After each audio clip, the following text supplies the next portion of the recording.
16/7/2024 को Jammu Kashmir police constable के form निकले थे और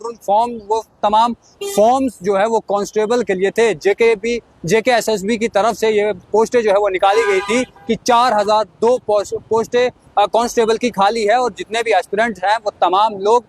इसमें जो है अब वो फाइल कर सकते हैं और तमाम लोग जो है जितने भी एस्पिरेंट हैं वो तमाम एग्जाम के लिए अप्लाई कर सकते हैं। आप तमाम लोगों को बता दें कि लंबे अरसे से जितने भी एस्पिरेंट्स थे जिनकी उम्र जो है वो निकल गई थी, क्योंकि बीते 8 साल बाद ये पोस्टें जो है वो निकली थी और 8 साल के बाद जब ये पोस्टें निकली और बहुत सारे ऐसे युवा थे इसमें जिनकी उम्र 8 साल के बीच जो है वो निकल गई थी, अब वो इस पोस्ट में अपना फॉर्म भरने के लिए एलिजिबल नहीं थे। तो आप तमाम लोगों को बता दें कि लंबे अरसे से जितने भी एस्पिरेंट थे उन्होंने बीजेपी ऑफिस के बाहर भी जो है वो धरना लगाया। इसके बाद एलजी से भी मिले और तमाम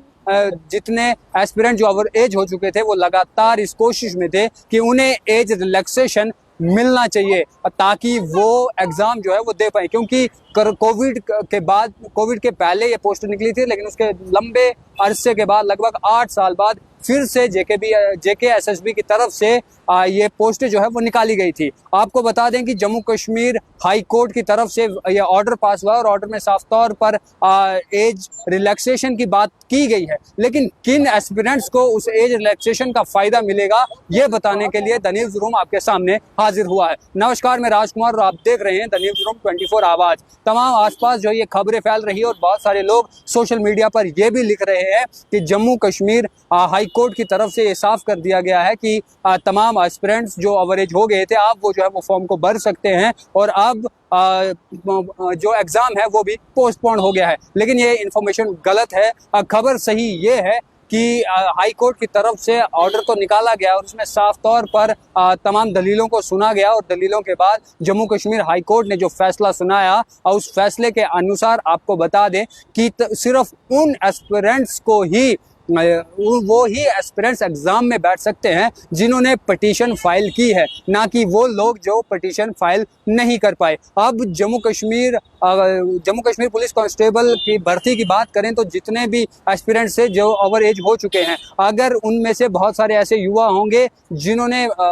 पिटीशन फाइल नहीं की तो वो 1 दिसंबर को एग्जाम नहीं देने वाले हैं, क्योंकि बहुत सारे एस्पिरेंट्स लगातार ये कह रहे थे कि अगर नोटिफिकेशन नहीं आया तो हम रोड्स ब्लॉक कर देंगे, हम हाईवे ब्लॉक करेंगे, हम ये करेंगे। लेकिन तमाम सारी चीज़ें होने के बाद, क्योंकि चीफ मिनिस्टर उमर अब्दुल्ला की तरफ से भी साफ कर दिया गया था कि हमने अपनी फाइल एलजी को भेज दी है, अब एलजी की मर्जी है, वो चाहे तो एज रिलैक्सेशन के लिए बात कर सकते हैं, बाकी अब तमाम एलजी के हाथ में ही है। लेकिन आज high court of Jammu and Kashmir की तरफ से ऑर्डर निकलकर सामने आया है जिसमें साफ ये किया गया है कि सिर्फ वो ही एस्पिरेंट्स एग्जाम में बैठ सकते हैं जिन्होंने पिटीशन दायर की है, यानी कि इसके अलावा जो बाकी एस्पिरेंट्स हैं जो ओवर एज हो चुके हैं जिन्होंने नहीं की वो जो है उस क्राइटेरिया में नहीं आते, और अगर वो उस क्राइटेरिया में नहीं आते तो उनके लिए जो है साथ ही मैं आपको बता दूं कि डेटा के अनुसार आप तमाम लोगों को बता दें कि 1,49,294 कैंडिडेट्स जो जम्मू डिवीज़न से थे उन्होंने जेकेपी कांस्टेबल में अपना फॉर्म फिल किया था और 1,13,569 कैंडिडेट्स ने कश्मीर डिवीज़न से अपना फॉर्म जो है वो फिल किया था। और इसके बाद में अब आपको बता दें कि 98,817 कैंडिडेट जम्मू डिवीज़न के हैं और 68,792 कैंडिडेट कश्मीर डिवीज़न से हैं जिन्होंने हाल ही में Jammu Kashmir constable telecommunication post के लिए अपना फॉर्म। लेकिन आप तमाम जितने भी एस्पिरेंट्स हैं उनके लिए खुशखबरी भी है, लेकिन सिर्फ उन एस्पिरेंट्स के लिए जिन्होंने पिटीशन फाइल की थी। लेकिन जो बाकी के अब एस्पिरेंट्स हैं उनके लिए कोई भी एज रिलैक्सेशन नहीं है, क्योंकि इससे पहले भी कोर्ट की तरफ से बताया गया कि इससे पहले भी दायर की थी और एग्ज़ाम पोस्टपोन नहीं होगा, एग्ज़ाम 1 दिसंबर को ही होने जा रहा है। बाकी जो सोशल मीडिया पर जिस तरीके से पोस्टें वायरल हो रही है जिसमें साफ तौर पर हमने ये देखा कि लोग जो हैं वो गलत इन्फॉर्मेशन फैला रहे हैं, वो इसमें ये लिख रहे हैं कि हाई कोर्ट की तरफ से जो है वो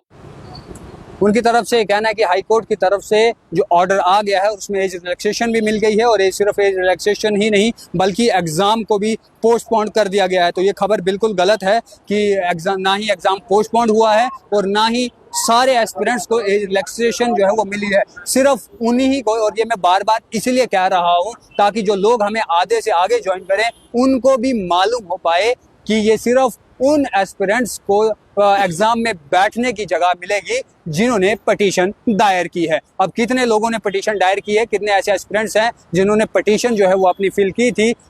ये सिर्फ उनके लिए ही है। और जिन्होंने पटिशन अपनी दायर नहीं की, जो घर में बैठे रहे कि अगर कुछ होगा तो हम भी जो है उसमें अपना नंबर जो है हमारा भी लग जाएगा। और अब उनके लिए साफ तौर पर यही है कि एग्जाम अपने डेट के मुताबिक ही होने वाला है। और अगर